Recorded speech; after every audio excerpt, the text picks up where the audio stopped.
There we go. Here we are, we're in the hallway. So, setting the stage, setting the scene for you. We all hopefully have had that experience of going to a conference and the keynote has just ended. Everyone stands up at the same time. They're buzzing. They're like all really excited about a new resource they bookmarked or something that the speaker said. That's what we wanted to recreate with these in the hallway lives from Includi-Con, which is a virtual conference. But who says we can't be in the virtual hallway together? So today, it's day one, and we have Robin here with us in the hallway. I really can easily imagine just like walking next to Robin and being like, did you hear that speaker about inclusive books and the legacy of like own voices in literacy? I could just see it. So that's what we're going to do. And hopefully, you all who can see this um, with us here live will jump into the comments and share what you saw at Includi-Con. So if you're with us today and you had a highlight, something that made you laugh, just a thought, feel free to drop those into the comments on this video, even if we're not live anymore. And we'll have a little time capsule. I would think, Celia, while you were in the Adriana talk about those info dump spaces being such an important thing, something you were excited about day one of Includi-Con, and then being able to sit down and share those pieces with those around you who hopefully share the same excitement. But even if maybe they didn't share the same excitement, maybe the piece that you picked up isn't the piece they picked up because they missed it because they were excited about something else, and now you're able to share that. But I think of those hallways being one of those safe info dump spaces for us to be able to talk about what really excites us and what makes us happy. Such a good connection, Robin. The speaker Robin's talking about is Adriana LeBron White, who is a library scientist, a librarian, a former special education teacher. She was our keynote this morning, and I loved that idea, Robin, of just sometimes like there's a higher bar for active participation that comes from really feeling like you have something to say. People are listening to what you have to say. You have a specific perspective. And I definitely agree with that idea that info dumping, special interests, we love special interests. And I will say that today, and maybe in general, uh, this would count as one of mine. So getting to hear from her talking about literacy and diversity and kidlit, and it was just gem after gem. So I'm with you on that. Yeah.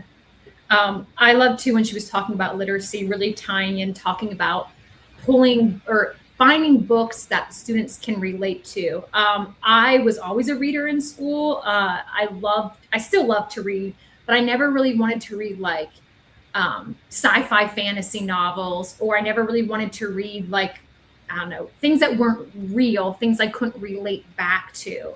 And I love that she really highlighted that. A lot of times people are having those mental health crises, those books that they can relate back to can be such a stepping stone for them to know that they're not alone, that they're that it's okay to feel the way they feel. It's okay to struggle, those kind of things.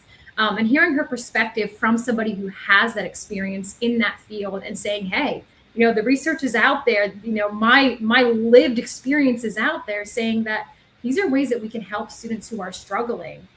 Was such a cool piece from her, knowing that she has that background. Absolutely. Yeah, she didn't shy away from the real impacts of disability. I also liked that she said something about acknowledging sometimes that learning is hard. So instead of just being like, come on, guys, like this is easy, maybe acknowledging, hey, learning is hard and you can do it. And we're going to find a way for you to get this. I love that combo.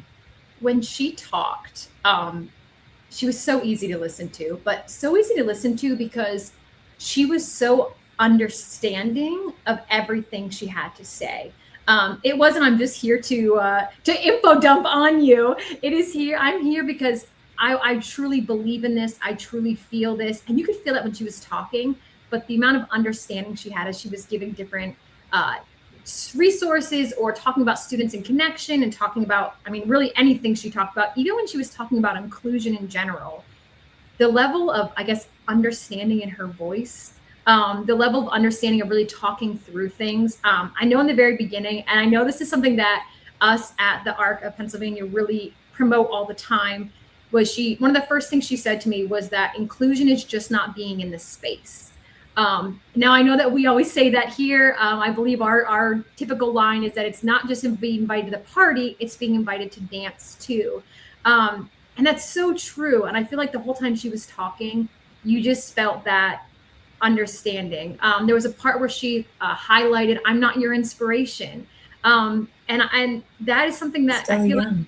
yeah, I feel like we usually struggle with that, not being like, "Look at this person that's inspiring," and they are inspiring. That's not an untrue fact, but they're also a person who's just going through their day to day.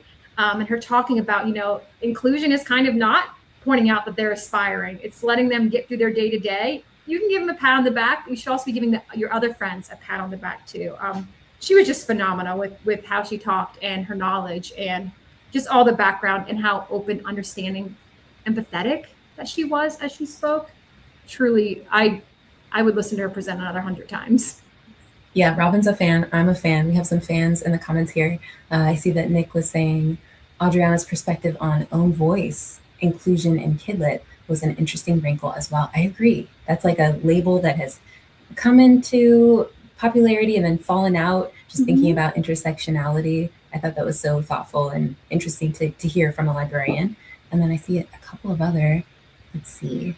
Katie says, I love that she mentioned the importance of a teacher acknowledging that learning is hard too. Okay, yeah, it's a small thing, but a powerful way that we can empower learners to know that their struggles are real and valid. Yeah. Yes. I think that's such an important thing that sometimes we kind of like push over, where, students struggling, you're like, it's fine, you'll get through it. But like, we don't always validate those feelings. And like hearing that, students in mental health crisis do better reading books with that mental health crisis piece in it makes me also like tie back to like, oh, maybe that validation is so much more important than we realized it is. Because we know they're going to power through. We know they're going to finish that math lesson, but we don't always say, hey, listen, I know that this is hard, but we'll get through it.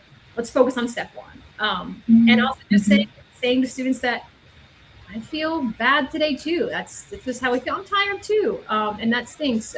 Is there anything I can do to help you? That validation is so key, especially when you're trying to enhance that learning. Yeah. Trust kids to be an expert on their own learning and what they might need. Empathize. Speaking of trust kids and maybe not always pushing work at the cost of relationship, we also had at Includi-Con today, Mr. Mike. Maybe you guys have heard of him. So let's see, Kristen said here in the comments, it was cool seeing someone she'd seen on social media speaking at the conference. I agree, it was kind of like celeb status. And he was extremely low key and authentic. It's like, I love music and the relationship with the kids is the most important thing. So those were some really kind of like pure takeaways from a para with 5 years of experience and a really big social media following. It was really awesome having him with us. I think there was one more comment about Mr. Mike. Oh yeah, here Nick is saying it was cool to see a fan of Mr. Mike's at Includi-Con. We absolutely had some paras who were like, Mr. Mike, the song MYOB, Mind Your Own Business. Yes. Our kids love it. So yeah, I'm excited to dig into his music a little bit more. And I'm excited that he's taken an avenue where he can continue to make music that impacts kids with his socials. I loved, and I saw the chat was really enjoying this too, that he shared a story that was hard for him to share, especially with recent events on that story. But he talked about that one kid who kind of really opened his eyes. He talked about that one kid that really impacted him. And you could see today with him talking how much that student has impacted him.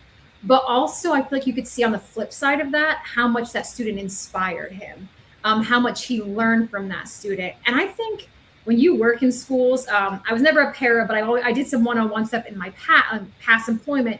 When you always have those that one kid that you're like, this kid is the reason I want to do this. This kid's the reason I want to do better. And I know the paras in the comments were like, I needed this today. This story was impactful to me. It's always, I guess, humbling, maybe, I don't know if that's the right word, to hear the stories about that one kid that locked you in and set you on that career or on that path to make that change. I hope, and I can't remember what that student's name was, I hope that student's family knows the legacy that that student left on Mr. Mike and the work he's doing today, because it was a cool piece to hear those personal stories.